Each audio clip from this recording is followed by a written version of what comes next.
Noong dugyot days ko ay talagang sobrang laki na ng pinagbago kumpara ngayong nasa 20s na ako. Maraming bagong experiences na talagang nagpalawak sa isip at ugali ko na minsan hindi ko na rin talaga maintindihan. Naiinis ako! Problema mo? Di ko rin alam eh.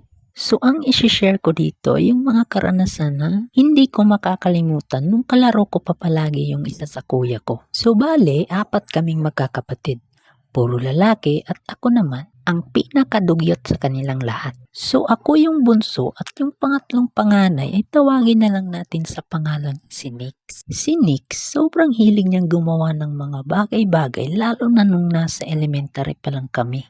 Isa na ron ay nung gumawa kami ng isang treehouse sa likod ng bahay na pagmamay-ari ng lolo namin. Kung ano-ano na lang talagang pumasok sa utak namin nung mga panahong yun.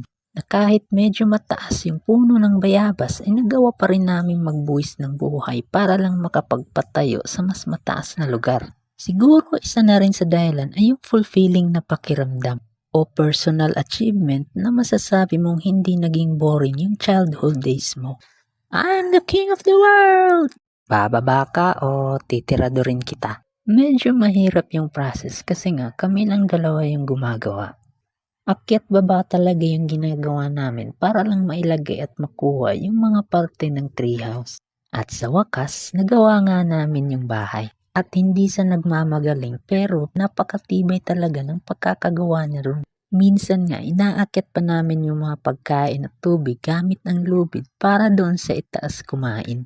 Ilang buwan lang din ang lumipas ay nasira na rin siya kasi kahit yung mga malalaking tao ay sumusubok na rin umakyat at pumupunta lang din para manira ng mga gamit o mga tali. Kaya ang ending, hinayaan na lang din namin na masira at malipasan ng panahon. So, yun lang muna sa ngayon. Subscribe and follow for more videos. Thank you for watching.